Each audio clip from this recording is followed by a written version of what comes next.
Hello दोस्तों, learn basic everything YouTube channel पे आपका बहुत बहुत स्वागत है। तो कैसे हैं आप सब? आई होप कि आप बहुत बढ़िया होंगे और आपकी तैयारी मस्त चल रही होगी।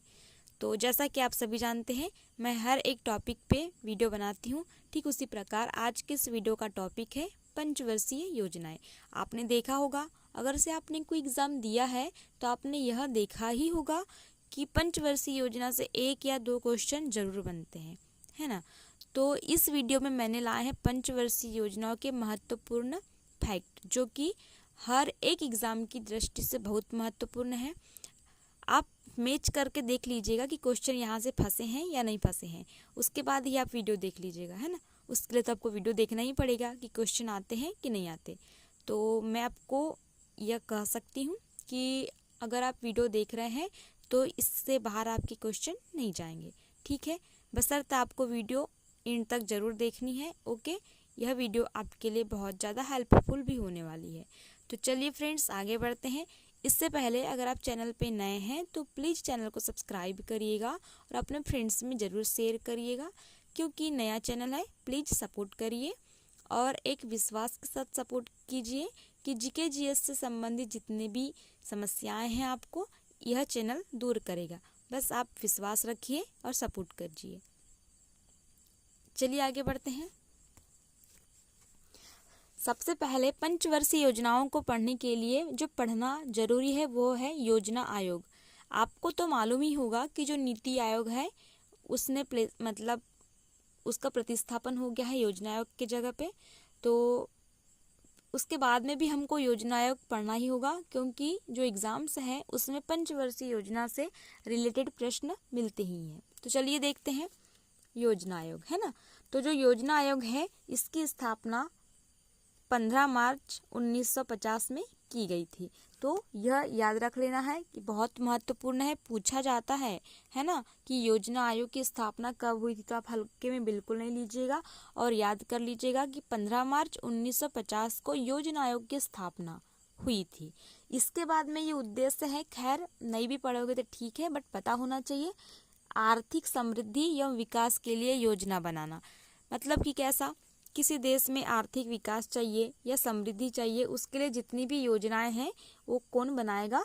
तो योजना आयोग बनाएगा, है ना। इसी उद्देश्य से योजना आयोग की स्थापना की गई थी। कब की गई थी? तो देखिएगा 15 मार्च 1950 को की गई थी।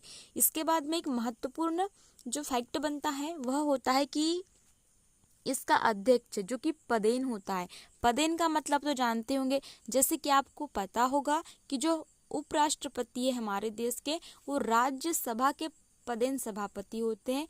ठीक उसी प्रकार जो योजना आयोग थी उसका जो पदेन अध्यक्ष है ना, वो कौन हुआ करते थे? प्रधानमंत्री जी। तो इसके बाद देख लेते हैं प्रथम अध्यक्ष।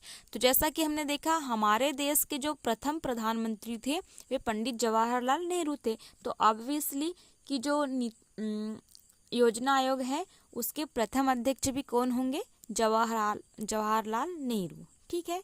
तो आपको याद रख लेना है कि जो पहले अध्यक्ष थे किसके? योजना आयोग के, कौन थे? पंडित जवाहरलाल नेहरू। उसके बाद देखना है अंतिम अध्यक्ष। तो जैसा कि आप जानते हैं, नरेंद्र मोदी जो कि वर्तमान में भी प्रधानमंत्री है, ये योजना आयोग के अंतिम अध्यक्ष थे, है ना। थे ही होगा अब तो, क्योंकि है ही नहीं योजना आयोग तो। इसके बाद देखते हैं उपाध्यक्ष के बारे में। अभी जो देखा हमने ये अध्यक्ष थे, अब देख रहे हैं उपाध्यक्ष, है ना। तो जो प्रथम उपाध्यक्ष हैं वे गुलजारी लाल नंदा, ओके। उसके बाद देखते हैं अंतिम उपाध्यक्ष, तो ये हैं मोंटेक सिंह अहलूवालिया। तो याद रख लेना है। और एक महत्वपूर्ण यह है कि जो योजना आयोग थी यह गैर संवैधानिक निकाय था। तो महत्वपूर्ण है, बिल्कुल याद रख लेना है। क्या क्या देखा हमने? इसकी स्थापना 15 मार्च 1950, पदेन जो अध्यक्ष होते हैं प्रधानमंत्री, प्रथम अध्यक्ष, अंतिम अध्यक्ष, प्रथम उपाध्यक्ष, अंतिम उपाध्यक्ष, ठीक है। और यह कैसी संस्था है या कैसा निकाय थी? तो गैर संवैधानिक, ठीक है, मतलब संविधान में इसका उल्लेख नहीं था। अगला देखते हैं। इसके बाद हम देखते हैं नीति आयोग। तो आप सभी को पता है या मैंने पीछे बताया भी है कि योजना आयोग की जगह पे नीति आयोग आ गया है ना। तो नीति आयोग का पूरा नाम पूछा जाता है, महत्वपूर्ण है तो आपको देख लेना है। इसका पूरा नाम है national institution for transforming India, जिसका हिंदी रूपांतरण है राष्ट्रीय भारत परिवर्तन संस्थान। ओके, तो एक महत्वपूर्ण डेट है कि 15 अगस्त 1914 को पीएम नरेंद्र मोदी ने नीति आयोग की स्थापना की घोषणा की। देखिएगा, स्थापना नहीं हुई है ना, सिर्फ घोषणा हुई थी 15 अगस्त 2014 को, तो आपको याद रख लेना है। और घोषणा करने वाले कौन थे? प्रधानमंत्री नरेंद्र मोदी जी। उसके बाद एक पॉइंट है किसकी स्थापना, तो 1 जनवरी 1915, तो दोनों 2015। तो देखिए दोनों इम्पोर्टेंट है। इसकी जो घोषणा हुई थी वो हुई थी 15 अगस्त 2014 और इसकी जो स्थापना हुई वो 1 जनवरी 2015। तो दोनों ही डेट इम्पॉर्टेंट है, मोस्ट इम्पॉर्टेंट है, पूछा जाता है और आगे भी पूछा जाएगा, इसलिए आपको याद कर लेना है। इसके बाद देखते हैं, यह एक गैर संवैधानिक निकाय है, तो ठीक उसी प्रकार जैसे कि योजना आयोग भी थी। यह एक सलाहकार निकाय है ना, सलाहकार मतलब सलाह देती है ना, सलाह मतलब कि सुझाव देती है। यह सरकार के थिंक टैंक के रूप में कार्य करती। थिंक टैंक समझते हैं, मतलब कि जो सोच विचार करते हैं। ओके, तो ये हो गया नीति आयोग। इसके बाद देखते हैं नीति आयोग की संरचना। तो अभी तक हमने जो देखा वो उसकी स्थापना, ठीक है। अब देखते हैं संरचना, इसमें कौन कौन होते हैं। तो सबसे पहले होते हैं पदेन अध्यक्ष जी, जो कि कौन होते हैं? पीछे मैंने बताया प्रधानमंत्री होते हैं देश के, जो कि वर्तमान में कौन है? माननीय नरेंद्र मोदी जी, ठीक है। इसके बाद देखते हैं कि कौन कौन होते हैं। उपाध्यक्ष होते हैं। तो जो पहले उपाध्यक्ष थे नीति आयोग के वे थे अरविंद पनगड़िया। इम्पोर्टेंट नाम है क्योंकि जो अभी 16वां वित्त आयोग चल रहा है उसके जो अध्यक्ष हैं वे भी अरविंद पनगड़िया जी है, ठीक है। उसके बाद देखते हैं दूसरे उपाध्यक्ष राजीव कुमार, महत्वपूर्ण है, देख लीजिएगा, बट पहला ज़्यादा इम्पोर्टेंट है। और जो वर्तमान है तो मोस्ट इम्पोर्टेंट है सुमन बैरी जी, ठीक है, जो कि वर्तमान उपाध्यक्ष है नीति आयोग की। इसके बाद देखते हैं सीईओ। ओके, पहला है सिद्धू श्री खुल्लर और दूसरे हैं अमिताभ कांत, और अभी जो याद रखना है आपको वर्तमान परमेश्वर अय्यर। तो ये हो गई नीति आयोग की संरचना। फिर से देख लेते हैं कि जो पदेन अध्यक्ष हैं प्रधानमंत्री, जो कि वर्तमान में नरेंद्र मोदी जी हैं। उपाध्यक्ष जो वर्तमान में है सुमन बैरी जी, बहुत महत्वपूर्ण है, याद रख लेना है। आगे देखते हैं राष्ट्रीय विकास परिषद, इसे पढ़ना अनिवार्य है क्योंकि जो योजना आयोग द्वारा योजना है उसको अंतिम अनुमोदन जो देती थी वो राष्ट्रीय विकास परिषद है ना, मतलब अंतिम रूप से पास जो करती थी। इसकी स्थापना हुई थी 6 अगस्त 1952 को। इनके भी जो पदेन अध्यक्ष हैं प्रधानमंत्री हुआ करते थे, ठीक है। तो राष्ट्रीय विकास परिषद याद रख लेना है, नेशनल डेवलपमेंट काउंसिल, ठीक है, जिसको क्या कहा जाता था? एनडीसी। तो याद रख लेना है 6 अगस्त 1952 को इसकी स्थापना हुई थी। और पदेन अध्यक्ष कौन होते हैं? तो प्रधानमंत्री होते हैं, ठीक है। आगे देखते हैं, अब देखते हैं पंचवर्षीय योजनाओं का इतिहास। देखिएगा ज़्यादा कुछ नहीं है, बस याद रख लेना है कि जो सर्वप्रथम नियोजन की बात कही थी एम विश्वेश्वरैया ने अपनी पुस्तक का नाम याद रख लेना है, the plan economy for India. इसमें की थी किसने? एम विश्वेश्वरैया। ओके, आगे देखते हैं गांधीवादी योजना, बहुत महत्वपूर्ण है, याद रख लेना है आपको, गांधीवादी योजना 1944।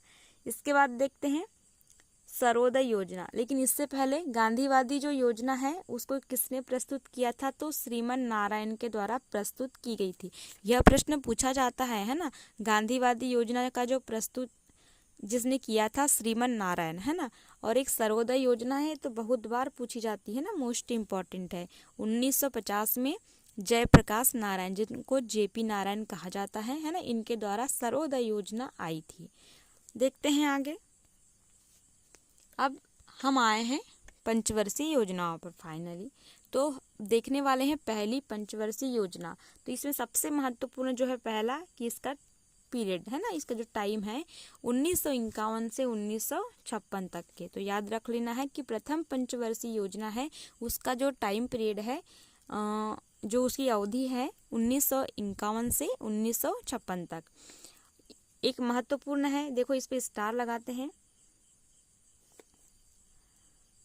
ये महत्वपूर्ण है मॉडल, है ना, जो मॉडल है हैरोल्ड डोमर मॉडल पर आधारित, बहुत महत्वपूर्ण है, बहुत बार पूछा गया है कि जो प्रथम पंचवर्षीय योजना है किस मॉडल पर आधारित है, तो आंसर है हैरोल्ड डोमर मॉडल, बहुत बार पूछा गया है, सीरियसली याद कर लीजिएगा। इसका उद्देश्य था कृषि सिंचाई का विकास, है ना, तो जो पहली पंचवर्षीय योजना है इसमें कृषि और सिंचाई पर अधिक ध्यान दिया गया था।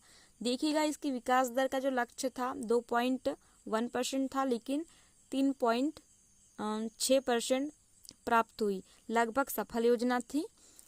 इसके बाद देखते हैं कि प्रथम पंचवर्षीय योजना में क्या क्या हुआ, है ना, तो सिंचाई परियोजनाएं आई थी, पहली भाखड़ा नागल बांध, उसके बाद देखते हैं दामोदर घाटी परियोजना और हीराकुंड बांध।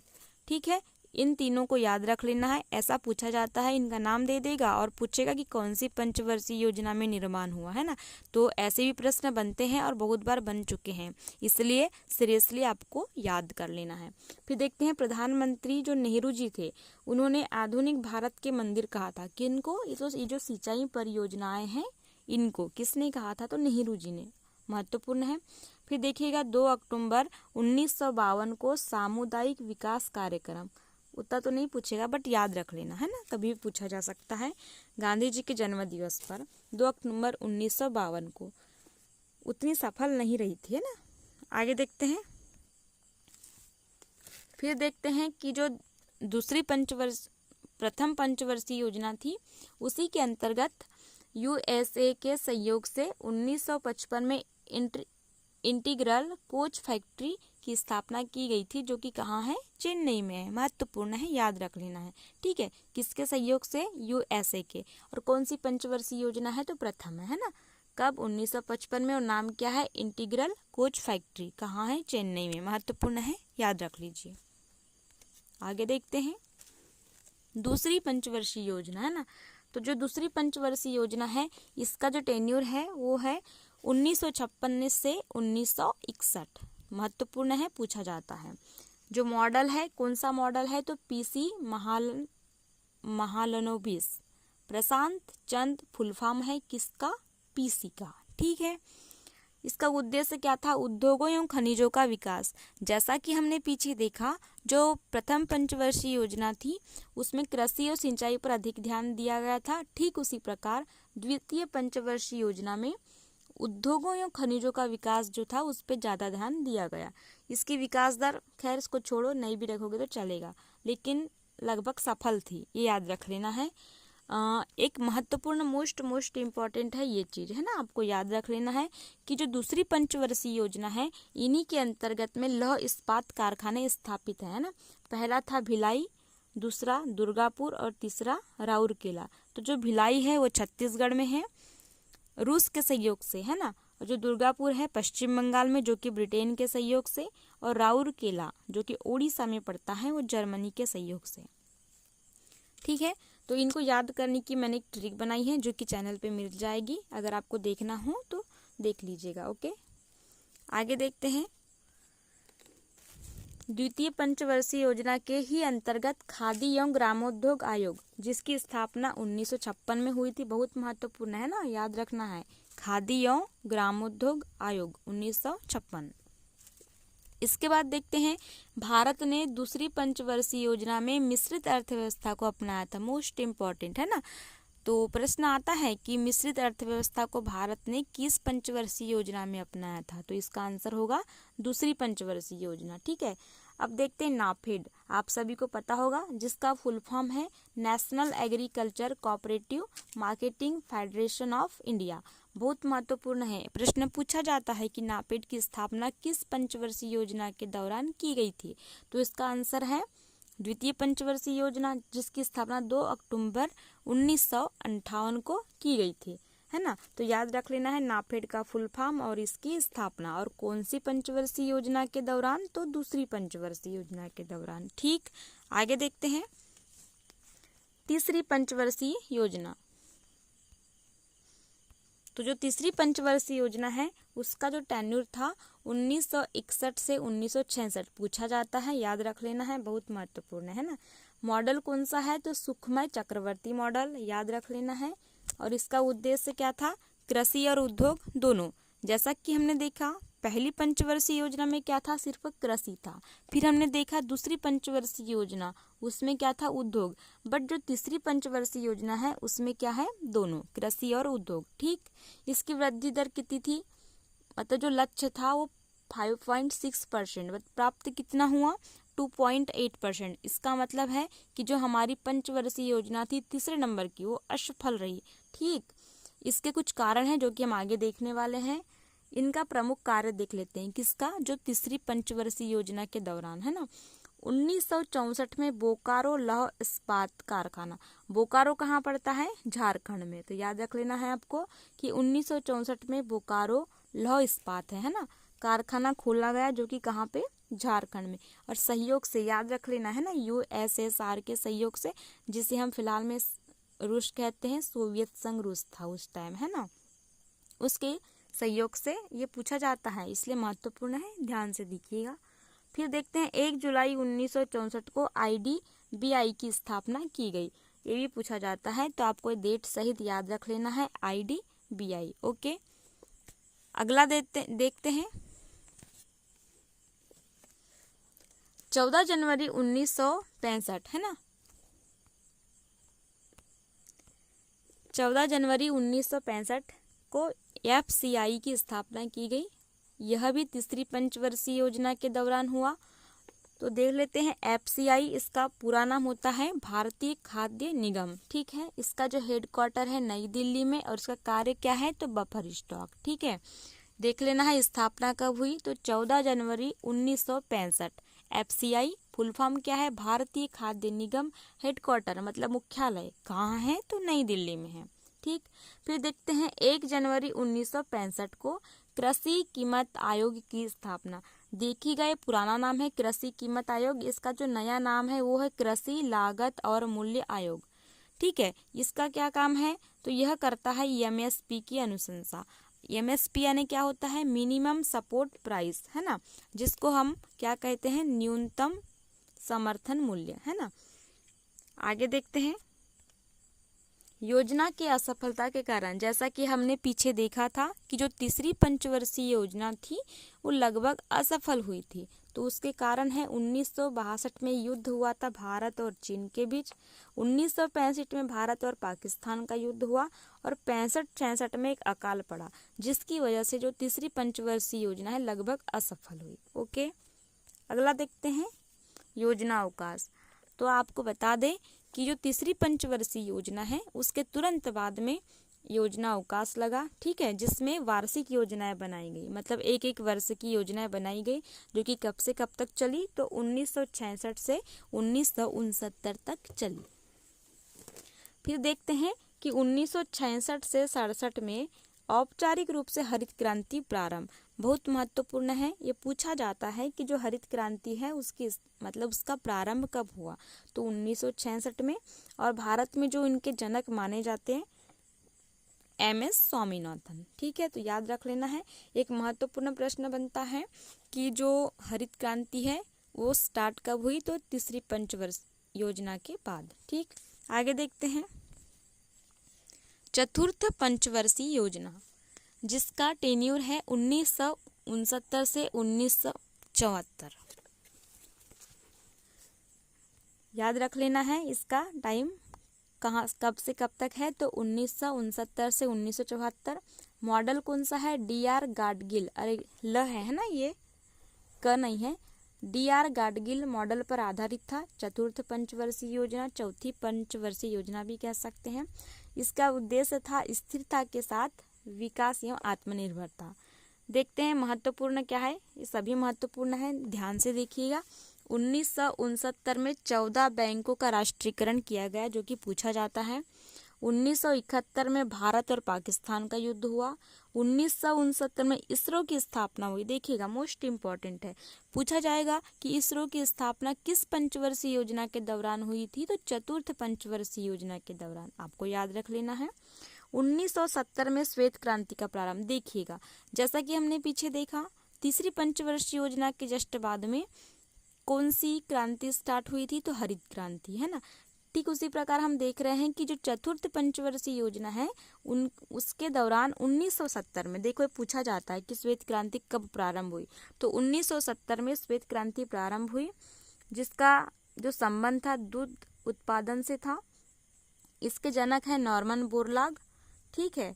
और जो प्रचलन है, देखिए नॉर्मन बोरलॉग नहीं है ना, ये जो है हरित क्रांति के हैं, इनके होंगे वर्गीस कुरियन, ठीक है। और याद रख लेना है कि जो श्वेत क्रांति है उनके जो जनक है वर्गीस कुरियन है। ओके, आगे देखते हैं। पांचवी पंचवर्षीय योजना, जो कि बहुत महत्वपूर्ण है। यह योजना जो है 1974 से 1978 के बीच चली। तो आपको याद रख लेना है कि जो पांचवी पंचवर्षीय योजना है उसका टाइम पीरियड कितना है, 1974 से 78 के बीच। यह जो योजना है 1978 में जनता पार्टी द्वारा समाप्त कर दी गई। देखिएगा, और ये कितने साल तक चली, तो सिर्फ 4 वर्ष तक चली, ठीक है। और कौन सी पार्टी, जो जनता पार्टी है ना, भारतीय जनता पार्टी द्वारा समाप्त कर दी गई। कब, 1978 में। जबकि कायदे से यह कब समाप्त होनी थी, 79 में। ये कौन सा मॉडल था, तो डीपी धर मॉडल था। और इसका उद्देश्य क्या था, गरीबी उन्मूलन या आत्मनिर्भरता। देखिए, एक महत्वपूर्ण प्रश्न बनता है यहाँ से कि जो गरीबी हटाओ का जो नारा था, है ना, वो कौन सी पंचवर्षीय योजना के दौरान, तो इसका आंसर है पंचवर्षीय योजना। इसी के दौरान गरीबी हटाओ का नारा लगाया गया था।